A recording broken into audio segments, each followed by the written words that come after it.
Tomorrow morning, you're going to walk into a grocery store. You'll walk down a brightly lit aisle, reach into a refrigerated case, and pick up a plastic-wrapped tray of meat. You won't think twice about it. It is clean, effortless, and entirely divorced from the reality of what it actually takes to acquire life-sustaining calories. But for 99% of human history, that grocery store didn't exist. If you wanted meat, you had to look it in the eye, and you had to catch it. Take a moment to look at your own body. Look at your hands. You don't have razor-sharp claws capable of tearing flesh. Look in the mirror. You don't have elongated, piercing canine teeth to puncture a jugular. If you were dropped naked into the African savanna tomorrow, you wouldn't look like an apex predator. You would look like a walking appetizer.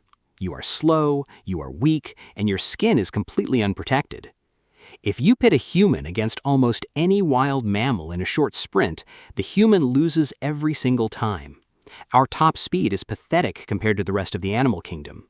The fastest human to ever live reaches a top speed of about 27 miles per hour, and he can only maintain that for a few seconds. A cheetah can hit 70. A frightened antelope can easily cruise at 50 miles per hour. To the creatures of the savanna, we move in slow motion. Yet somehow, against all physical odds, our ancestors became the most lethal hunters the planet has ever seen. Long before we invented bows, arrows, or guns, and long before we even had the technology to craft sharp stone spearheads, early humans were regularly bringing down massive, fast-moving game. So how did a slow, weak, hairless ape outhunt the fastest animals on Earth? The answer changes everything we think we know about exercise, our anatomy, and what our bodies were actually designed to do. Let's start with a radical idea that science only recently managed to prove. We didn't conquer the planet because we were fast. We conquered the planet because we refused to stop moving. In 2004, evolutionary biologists Daniel Lieberman from Harvard University and Dennis Bramall from the University of Utah published a groundbreaking paper in the journal Nature. They spent years analyzing the human skeleton, trying to understand why we look so radically different from our closest primate relatives. If you look at a chimpanzee, its body is built for power and climbing. They have short lower limbs, long arms, and no waist. But humans have a completely different blueprint. We have long legs, short toes, a massive Achilles tendon, and a giant gluteus maximus, which is the muscle that makes up your buttocks. Lieberman and Bramall discovered something fascinating. When humans walk, we barely use our gluteus maximus at all. It stays relatively relaxed. But the moment we start to jog, that muscle fires intensely. Chimpanzees don't have a defined rear end because they don't run. Humans do.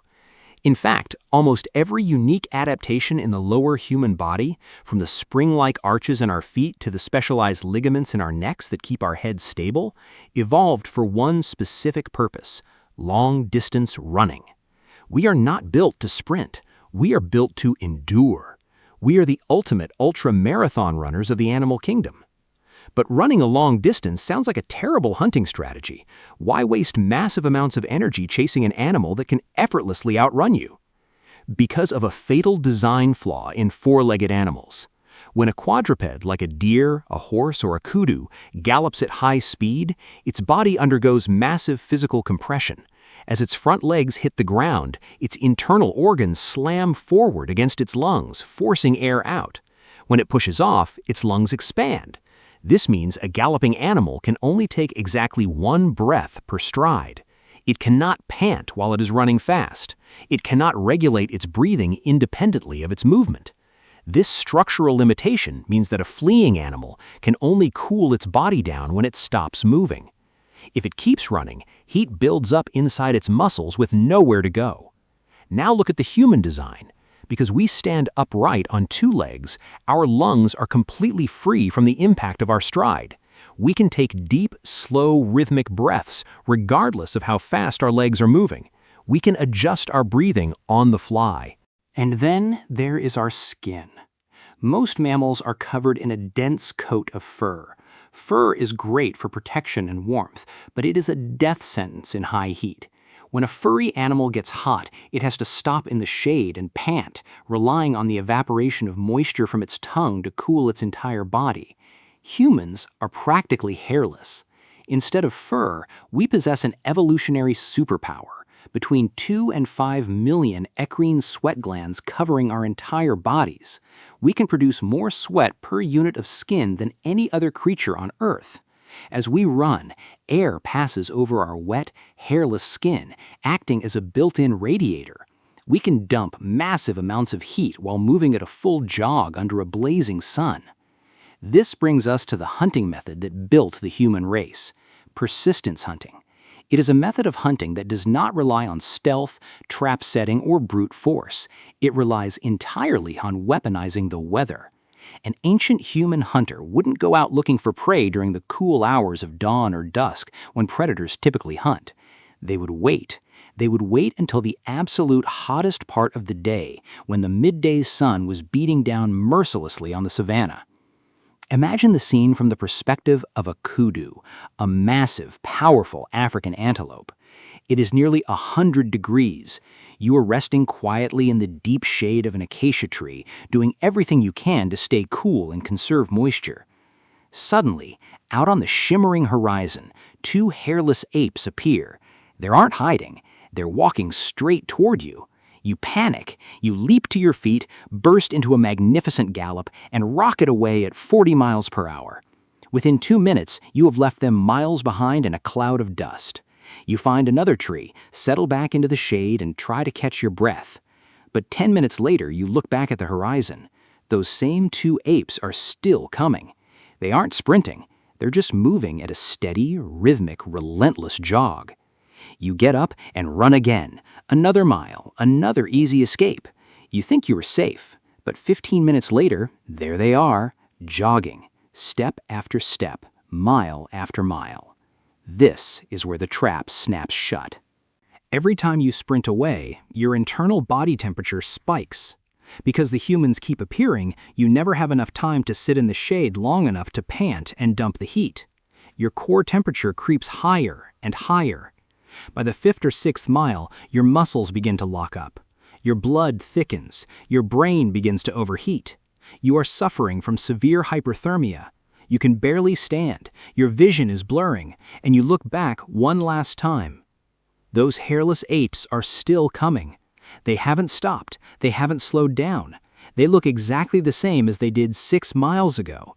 They are an unstoppable, slow-moving force of nature. Eventually, the antelope simply collapses. It doesn't die from a violent spear wound or a broken neck. It dies because its body can no longer shed heat and its organs fail. The human hunter simply walks up to the completely immobilized animal, finishes the hunt peacefully, and secures enough meat to feed an entire tribe for weeks. But persistence hunting required more than just physical endurance. It required a massive cognitive leap that changed the structure of the human brain forever. To chase an animal for hours across miles of rough terrain, you have to be able to track it. And tracking is not just looking at clear footprints in soft mud. It is an incredibly complex mental process. Anthropologist Louis Liebenberg spent decades living with and studying the sand people of the Kalahari Desert, one of the last groups of humans to regularly practice persistence hunting. He argued that ancient tracking was actually the origin of modern science. When an ancient hunter looks at a faint mark in the dry dirt, they aren't just seeing a shape. They are reading an invisible story. They look at the depth and spacing of the tracks to calculate the animal's weight, speed, and level of fatigue. If the animal runs onto hard, sun-baked rock where no footprints are left, the tracks disappear completely. At that moment, the hunter cannot rely on sight. They have to use their imagination. They have to form a hypothesis. They ask themselves, if I were a tired, overheating antelope at 2 o'clock in the afternoon, which way would I go? Would I head toward the thick brush for shade, or would I try to run downwind to smell danger? This is abstract, hypothetical thinking. It is the ability to imagine a reality that you cannot physically see. Before humans ever painted a cave wall, wrote a single word, or built a permanent shelter, we were using advanced psychology, physics, and logic to track invisible targets under a scorching sun. We did not evolve a massive brain and then suddenly decide to become hunters. The grueling demand of the hunt is what forced our brains to grow in the first place. The incredibly high-protein, high-fat diet provided by successful persistence hunts supplied the massive amount of calories required to fuel that expanding, energy-hungry brain. It was a perfect evolutionary feedback loop. The hunt made us smart, and being smart made us better hunters. Today, we live in a world where physical exertion is entirely optional.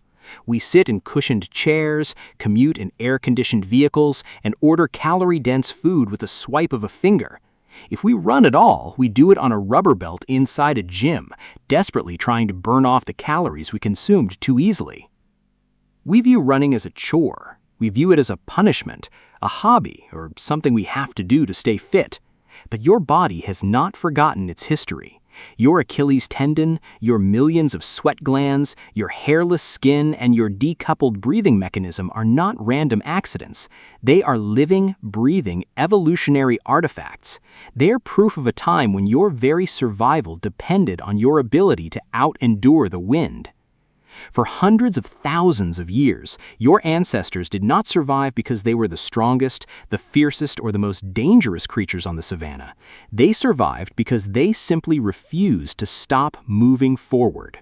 They survived because when every other animal on the planet sought the safety of the shade, they stepped out into the blazing heat of the midday sun and ran their problems into the ground. We traded the endless horizon of the chase for the comfort of a modern lifestyle, and most of us never even realized the incredible machine we left behind.